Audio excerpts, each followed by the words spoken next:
আজকে আমি আর আমার পরিবারের সকল সদস্য মিলে এই প্রতিবাদী মিছিলে আমরা সবাই মিলে সামিল হয়েছি।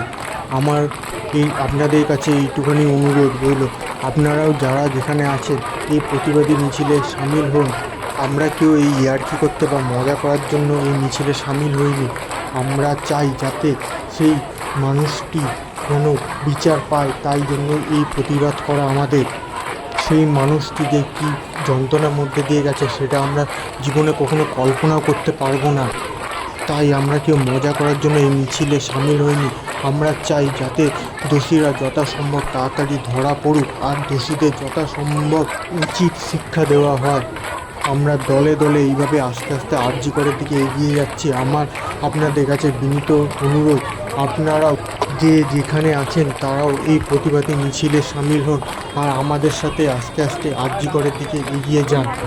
শুধু এই মিছিল করলেই আমাদেরকে হবে না, আমাদের সরকারের কাছে বিনীত অনুরোধ যাতে দোষীরা খুব তাড়াতাড়ি যথাশীঘ্র যেন ধরা পড়ে, দোষীদের যেন কঠোর থেকে কঠোরতর শাস্তি দেওয়া যায়। এইটাই আমার সরকারের কাছে বিনীত অনুরোধ রইল। আমরা বিচার চাই, সেই মানুষটি বিচার চায়, যেন ন্যায় বিচার হয়, সেটা সরকারের কাছে আমার বিনীত অনুরোধ রইল। শুধু আমার না, আমাদের সবার এই মিছিলে যারা যারা রয়েছে, এছাড়াও যারা যারা ভারতবাসীর যারা যারা রয়েছে সবার এই বিনীত অনুরোধ সরকারের কাছে, যারা দোষ করেছে তাদের যথাশীঘ্র পুলিশি হেফাজতে নেওয়া হোক এবং তাদের কঠোর থেকে কঠোরতর শাস্তি দেওয়া হোক।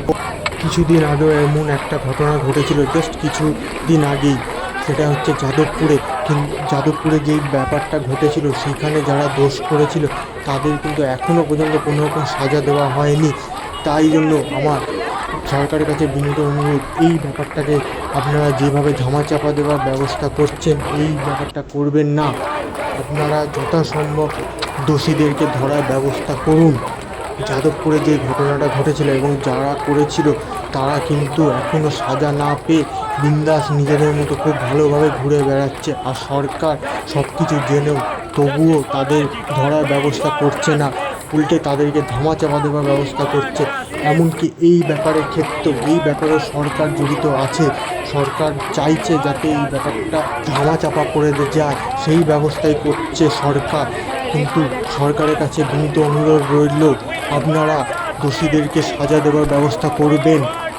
আজকে যেই মেয়েটির সঙ্গে এইরকম একটা বাজে নোংরা ব্যাপার ঘটলো, তার পরিবারে কি চলছে সেটা সরকার কোনোদিনও বুঝতে পারবে না। এই দোষটা যারা করেছে তাদের পেছনে সরকারের হাত আছে বলেই তারা আজকে খোলাভাবে ঘুরে বেড়াতে পারছে। যে সরকার আজকে দোষীদেরকে সাহায্য করছে, সেই রকম বালের সরকারের থাকার থেকে না থাকা অনেক ভালো আমি মনে করি। এইরকম বালের সরকারকে ধিক্কার জানাই। আজকে কিছু নোংরা ছেলেদের জন্য পুরো ছেলে সমাজটাই সবার চোখে নোংরা হয়ে গেল। সব ছেলেরাই আজকে খারাপ হয়ে গেল সবার চোখে। আর ছেলেদের কেউ বিশ্বাস করতে পারবে না। মেয়েরা রাস্তায় আর একা সেফ নেই, মেয়েদের নিরাপত্তার ব্যবস্থা করা হোক। সরকার আপনাদেরকে 1000 টাকা করে দিচ্ছে প্রতি মাসে, আর আপনারা সেই 1000 টাকার লোভে আপনারা ভোট দিয়ে যাচ্ছেন, আর এই সরকারকেই আপনারা বেছে নিচ্ছেন। এই সরকার থাকাকালীন কত কী যে নোংরা ঘটনা ঘটছে সেটা আপনারা নিজের চোখেই দেখতে পাচ্ছেন। আর যিনি এই সরকারটা চালাচ্ছেন, মানে যিনি এই সরকারের হেড, তিনি তো সব থেকে বড় মূর্খ একজন। আমার আপনাদের কাছে এই প্রশ্নটাই রইল, এই মূর্খ একজন এই কতদিন এই সরকারটা চালাবে, আর আপনারা কতদিন এই একই সরকারকে বেছে নেবেন? এই রকম বালের সরকার আমি চাই না। এই সরকারের প্রতি ধিক্কার জানাই, ধিক্কার। আজ যদি এই মেয়েটি বিচার না পায় আর যারা দোষ করেছেন সেই দোষীরা যদি ছাড়া পেয়ে যায়, তাহলে কিন্তু এই মেয়েটির মতো আরও যারা অন্যান্য মেয়েরা আছে তাদের সাথেও এই রকম সেম ঘটনা কিন্তু ঘটতেই পারে। তাই জন্য এই সরকারকে হাঁটাও, যথাসম্ভব এই সরকারকে লাথি মেরে হাঁটাও। এই চোরের সরকার থাকার থেকে না থাকা অনেক ভালো।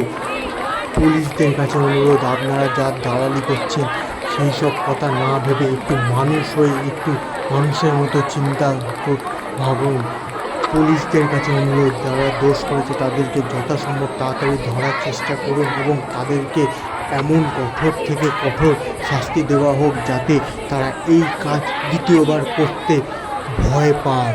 সমাজে আরও যারা নোংরা থেকে নোংরা লোকজন বাস করছে তাদের চোখেও এই ভয়টা যেন দেখা দেয়, সেই ব্যবস্থাই করুন। সরকারের কাছে এইটাই আমার অনুরোধ রইল।